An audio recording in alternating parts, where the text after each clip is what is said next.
the best player in FM24 just might be Marcus Llorente. And I can prove it. Let me explain.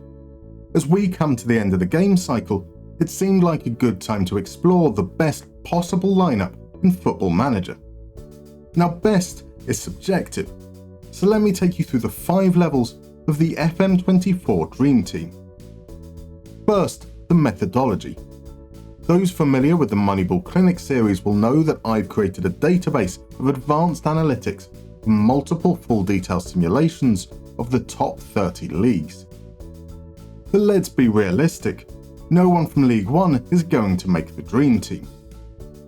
So I've cut the database down, removing all players outside the top 8 leagues and all players who didn't feature in at least half of the simulations. Player positions are defined by the assistant manager's opinion of that player's best position in game. The game gives players match ratings, so let's put together a team of those with the highest, aggregated across the simulations. With a 7.82 average rating, Liverpool's Mohamed Salah is the first name on the team sheet. He'll play off the right behind everyone's favourite master striker, Kylian Mbappe, just 0.01 behind Salah. At the 10, Manchester City's Bernardo Silva, lingering a whole 0.04 off the top spot with a 7.78 rating. We dropped to 7.66 for our left winger, Real Madrid's Vinicius Jr. Not a bad front line. 3 more right wingers, 2 more left wingers, and 2 central midfielders fill the next 7 slots. I think we've got a problem here. Okay, let's be a little more sensible and filter our options by position. Our front 4 remains the same. Behind them, Rodri. The deeper we get on the pitch, the lower the average rating gets, but Rodri's 7.28 leads defensive midfielders. Just. Alexis McAllister earned a 7.27 average rating, and he will partner the Spaniard in the double pivot. His Liverpool teammate Virgil van Dijk slots in at the heart of the defence. His 7.22 rating was tied with 2 other centre-backs. Man City's Josko Gvardiol will play alongside him, with those 2 selected over Sebastian Coates by virtue of playing in a higher ranked league. At right back, Kyle Walker also earned a 7.22 rating, 0.02 ahead of Trent Alexander-Arnold. I'm sure there'll be no contention there. At left back, Real Madrid's David Alaba completes the defensive unit, with a 7.17 average rating. In goal, Manuel Neuer leads all goalkeepers with a 7.12 average rating, beating out Alisson by the narrowest of margins. Not a bad team, but not exactly balanced. If we take the assistant manager's opinion of each player's best role, we can see that we have 2 players providing width on the right, 2 players inverting on the left, and there's not much in the way of dynamic movement in central positions.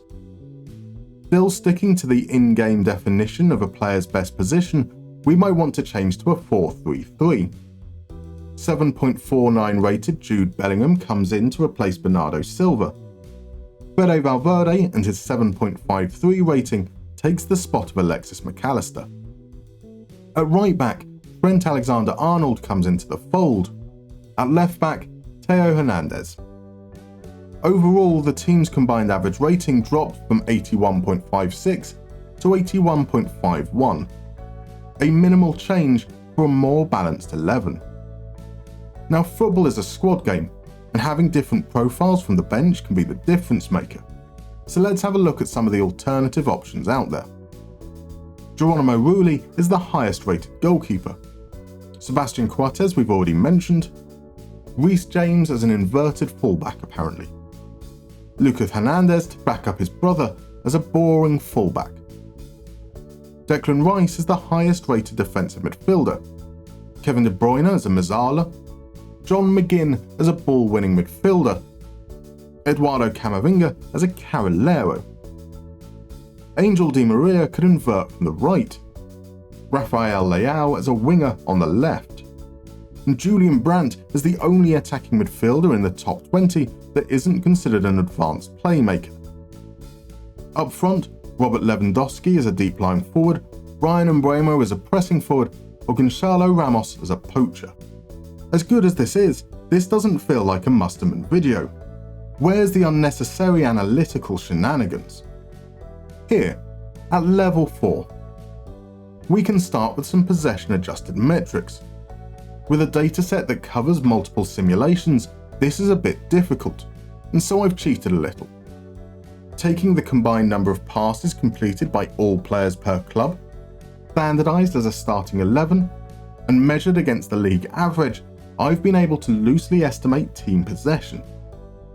This is not perfect, but it's the best I've got.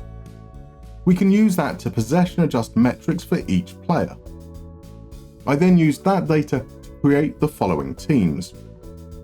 Let me introduce Goals 11, a starting lineup that combines for 3.69 goals per 90. A front line of Giovanni Simeone and Callum Wilson might not be who anyone expected to find here. They can score, but who's going to set them up? Well, maybe some players from the expected assists 11. Bruno Fernandes and Luka Modric both created 0.38 expected assists per 90, leading a lineup that combined for 2.76 expected assists and 15.80 open play key passes. That's a pretty experienced team, but do they have the legs? The distance covered 11 certainly does, and age doesn't seem to be a factor. Veterans Vincenzo Grifo and Andrej Kramaric still covering large swathes of the pitch as part of a team that runs 138.85 kilometers per 90. None of that really helps if you can't defend though, so here's the combined defensive actions 11, leaning heavily on the 4 wide players, Nahuel Molina, Carlos Augusto, Robert Skov and Nuno Santos, who all contribute more than 8 each. This team combines for 76.96 combined defensive actions per 90. We can put together some more fun 11s too. The Dribbly Boys, led by Mitchell Weiser and Adama Traore. The Tall Boys, with Joaquin Novillo and Rafa Marin looming large. And the Angry Boys. No surprises to see Christian Romero, Pepe or Granit Xhaka here. None of those are cohesive teams though, so can we apply this data to create the best possible team in the aggregate? We can work out which club leads the way in key metrics across the simulations. Porto scored 1.96 goals per 90. Bayern Munich generated 1.46 expected assists. Borussia Mönchengladbach covered the most ground, 125.86 kilometers per 90. Sporting Lisbon led the way for combined defensive actions with 61.62. And Wolves were the dribbliest of teams, 17.05 per game. That's the criteria. Can we put together a starting 11 that can simultaneously be better than each of these teams in their respective areas? There's a little problem. If we take a simple 4-4-2, even with the slimmed down player list, the number of permutations is crazy. 280 quadrillion to be precise. So I wrote a script. That didn't work. I asked ChatGPT for help. That didn't work. I asked ChatGPT for relevant help, and apparently the challenge is impossible. So there we have it. Can we create the best possible team in the aggregate? No. But don't think I've forgotten about Marcos Llorente. 0.05 goals, 0.10 expected assists, 13 kilometers covered, 6.87 combined defensive actions and 1.12 dribbles. These are the stats of mediocrity. The exact level of mediocrity that we need to achieve something special. Chuck Mehdi Taremi up front. Pop Kylian Mbappe out to the left, Calvin Stengs on the right. A defensive unit of Alisson, Trent, Gvardiol, Mukiele and Hernandez. Pair Fede Valverde with Hidemasa Morita, and you have a team who competes 55.76 defensive actions, 17.54 dribbles, creates 1.44 expected assists, scores 1.95 goals, and covers 120.30 kilometers. With the exception of dribbles, we are below the threshold in every metric, and there is just one player that can fill that gap. Marcus Llorente is that player. Does that actually make him the greatest player in FM24? Clearly not, but the scripts wouldn't work, so I had to calculate this manually, trying as many permutations as possible before my brain melted. Marcus Llorente's intervention was both monumental and timely. Now this was just a bit of fun.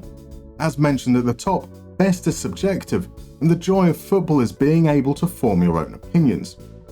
So who's been your best players in this year's game? Let me know in the comments below, and see you next time.